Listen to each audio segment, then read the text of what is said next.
नमस्कार।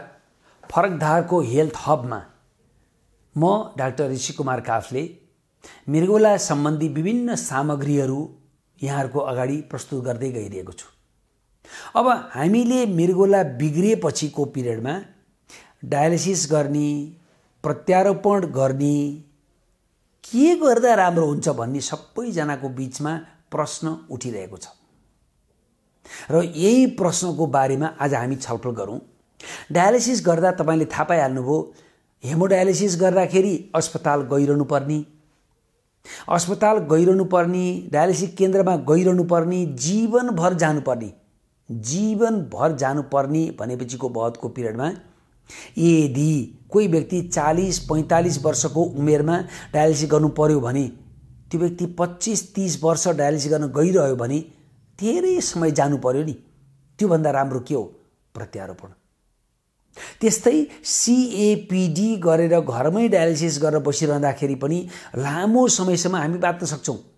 लामो समयसम्म हाम्रो यो किडनीको म्यानेजमेन्ट हुन सक्छ।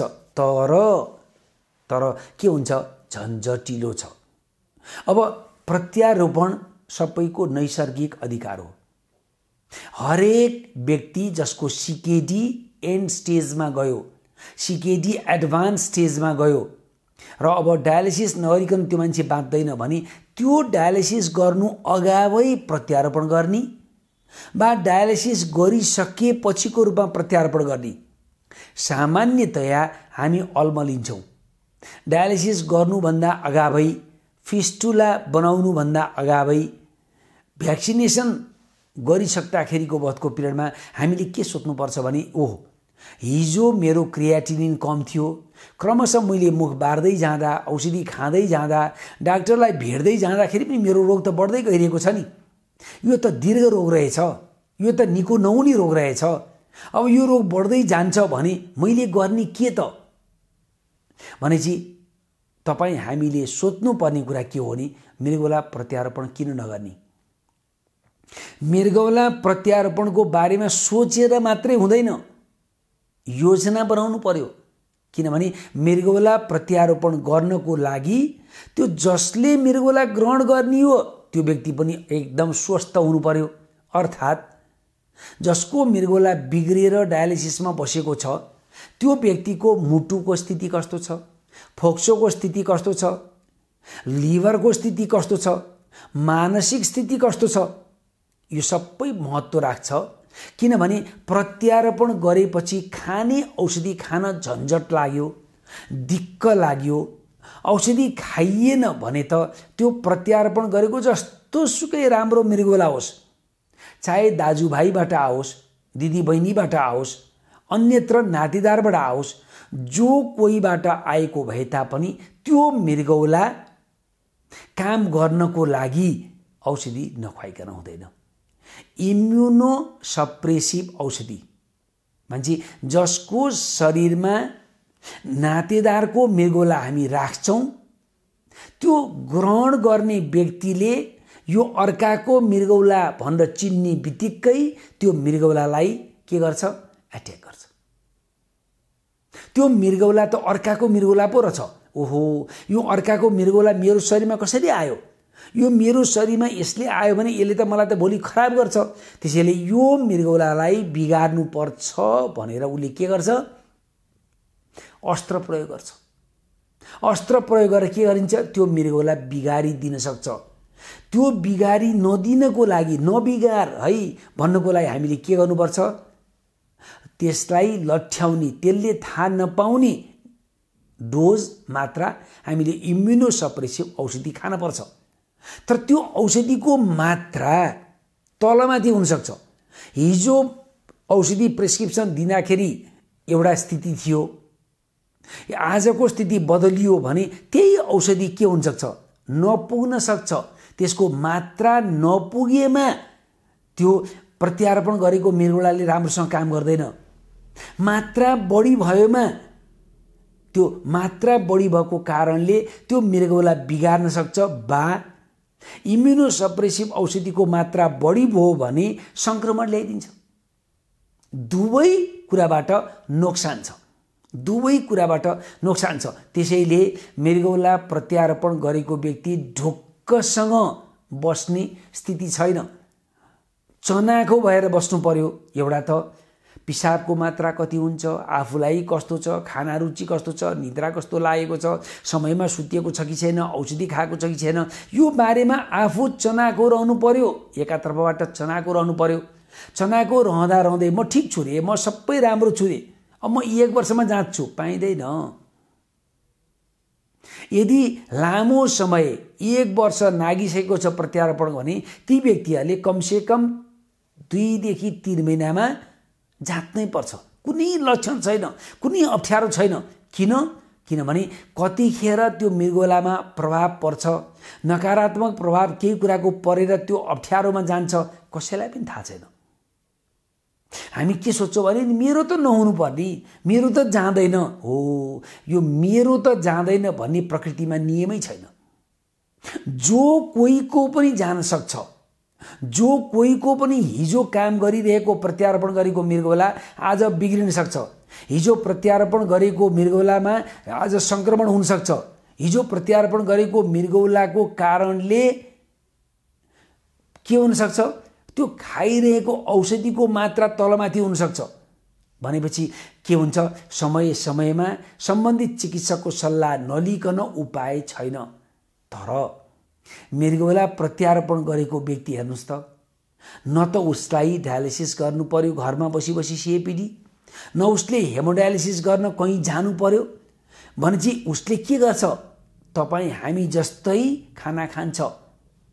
अब डायबिटिस छ, सुगरको मात्रा बढी छ भने उसले के गर्छ भने इन्सुलिन लाउनु पर्यो भने इन्सुलिन पनि लाउँछ। चक्की खानु पर्यो भने सुगर घटाउने चक्की पनि खान्छ।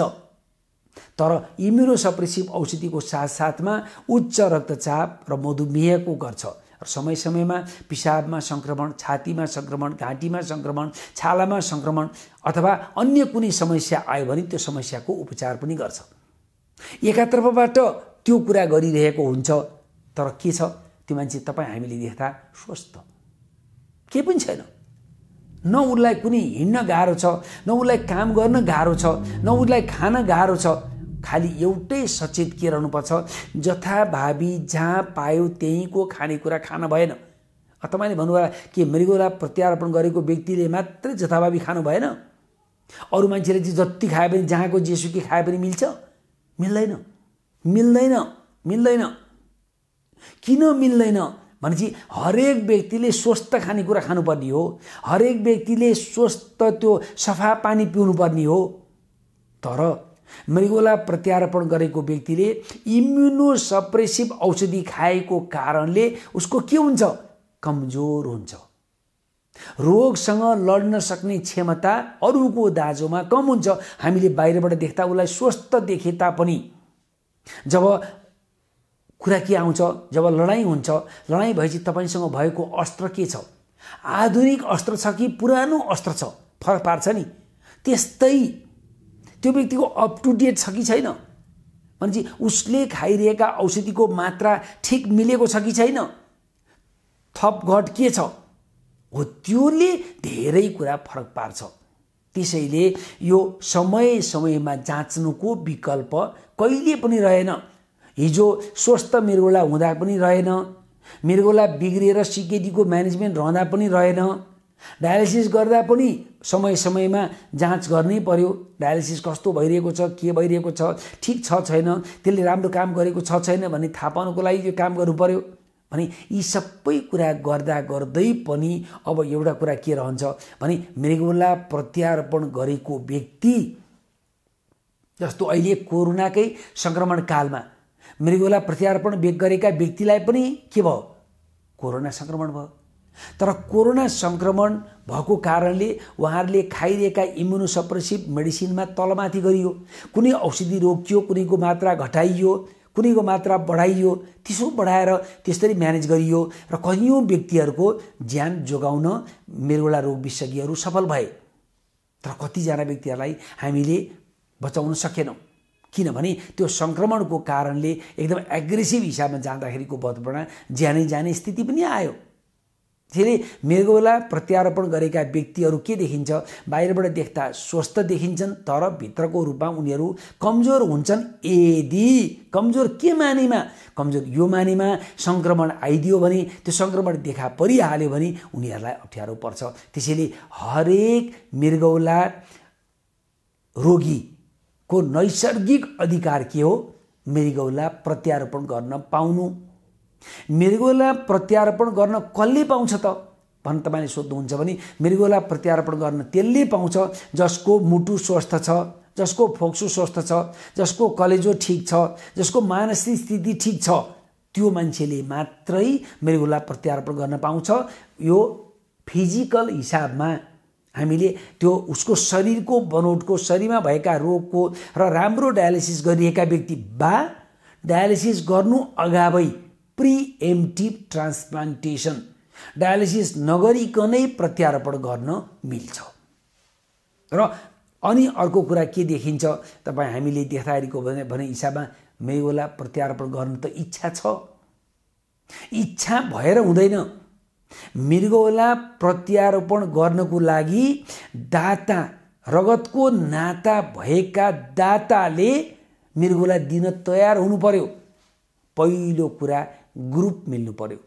ब्लड ग्रुप मिलेको छ कि छैन, एउटै ग्रुपको भए असाध्य राम्रो। ओलाई ओले, एलाई एले, बीलाई बीले, एबीलाई एबीले होइन भने हामीले आकस्मिक परिस्थितिमा ब्लड ट्रान्सफ्युजन गरे जस्तो यदि एबी पोजिटिभ बी एलाई हामीले ओ ग्रुपको पायौँ भने ओ ग्रुपको हामीले ट्रान्सफ्युजन गर्न पाउँछौँ भने जस्तै ओ ग्रुपले सबैलाई मृगौला दिन मिल्छ, एबीले सबैको मृगौला लिन मिल्छ। पहिलो ग्रुप मिल्नु पर्यो। दोस्रो, दाता दिने मान्छे स्वस्थ रहनु पर्यो। स्वस्थ यो मानेमा कि अलि रोग छ, अलि औषधि खाछ, अलि किडनी कमजोर छ, पाइएन। त्यो मान्छे पूर्णतया स्वस्थ छैन भने र 60 वर्ष नागेको छ भने मृगौला दान गर्न पाइएन। आफूलाई दान गर्दा आफूलाई नोक्सान हुने गरी दान गर्न पाइँदैन। चाहे त्यो दान लिने व्यक्ति, मृगौला दान लिने व्यक्ति जतिसुकै समाजको लागि महत्त्वपूर्ण मान्छे हो, विज्ञानको लागि हरेक व्यक्ति उत्तिकै महत्त्वपूर्ण छ। समाजमा योगदान दिनको लागि, सामाजिक स्थितिको लागि मान्छेको फरक होला। जात पात भेद, काम गर्ने हिसाबमा कति कमाइ छ, कति धमाइ छ, त्यसको हिसाबमा फरक पर्ला। तर विज्ञानको लागि कुनै पनि व्यक्ति के छ, तलमाथि छैन। कुनै एकजना व्यक्तिलाई कम्प्रोमाइज गरेर, अप्ठ्यारो पारेर अर्कोको उपचार गर्न पाइँदैन। हरेक व्यक्ति विज्ञानको अगाडि, डाक्टरको अगाडि सम छन्, बराबर छन्। त्यसैले नै संसारभरि के भनिएको हो, आफन्त व्यक्तिबाट मात्रै मृगौला ल्याऊ। त्यो को अन्यत्र व्यक्तिबाट खरिद गरेर मृगौला लिन पाइँदैन। किन पाइँदैन भन्नुहुन्छ भने अङ्ग पनि किनमेल गर्नु भएन। धनी व्यक्तिले किनमेच गरेर, धनी व्यक्तिले किनेर, गरिब व्यक्तिले बेचेर अङ्गदान गर्न पाइँदैन। यो मानवीयताको उल्लङ्घन भयो, यो मानव अधिकारको उल्लङ्घन भयो। किनभने एउटा व्यक्ति स्वस्थ रहन, उसले बाँच्नको लागि मृगौला बेच्नु पर्ने र अर्को धनी व्यक्ति बाँच्नको लागि उसले गरिबको मृगौला किन्नु पर्ने, यो परिस्थिति हुनु हुँदैन भन्ने कुरा वैज्ञानिकहरू र यो विज्ञान जगतमा सबैको सोचाइ त्यही छ। त्यही भएको हुनाले के भनिएको हो, रगतका नातेदार बाहेक अन्य व्यक्तिले मृगौला दान नगरून्। अरूले दान गर्दा केही लोभमा, केही प्रलोभनमा, केही पैसा पाइन्छ भन्ने हिसाबले गरिन्छन् र खरिद बिक्रीको कुरा हुन्छ, खरिद बिक्री गर्न पाइँदैन भनेर नेपाल सरकारले अङ्गको विषयमा जुन छ नि एज अ अङ्ग प्रत्यारोपण ऐन छ, त्यो अङ्ग प्रत्यारोपण, मानव अङ्ग प्रत्यारोपण ऐनमा प्रष्ट उल्लेख के गरिएको छ भने चाहिँ तोकिएका नातेदार बाहेक अन्यको मृगौला प्रत्यारोपण गर्न पाइँदैन। गर्ने संस्था, व्यक्ति जोसुकै होस्, ती व्यक्तिलाई सजायको भागी हुनै पर्छ। र यो सही पनि छ, किनभने मृगौला प्रत्यारोपण गरेर हामीले अहिलेको रूपमा नातेदारको मात्रै मृगौला लिन सक्ने अहिलेको प्रावधान छ। त्यसले प्रावधानले गर्दा रोगी भए भने मृगौला प्रत्यारोपण गर्न पाइएन। सबै परिवारमा कसैको सुगर छ, परिवारमा कसैको ब्लड प्रेसर छ, परिवारमा कसैको पोलिसिस्टिक किडनी छ र परिवारमा कहीको यङ मान्छेहरू सबै विदेशमा बसेका छन्, बुढाबुढी मात्रै दिन सकिन्छन्, त्यसले बुढाबुढीको दिन नसकिने भएको हुनाले यसले ठुलो मार परेको छ। तर यो मारको अचानोमा कोही अन्यत्र नजानेका व्यक्तिहरूको प्रत्यारोपण गर्न मिल्दैन भन्ने सरकारको र यो समुदायमा काम गर्ने विज्ञहरू, मृगौला रोग विशेषज्ञहरूको राय पनि त्यही छ। त्यही रूपमा हामी काम गर्दै आएका छौँ। आजलाई यति नै, धन्यवाद।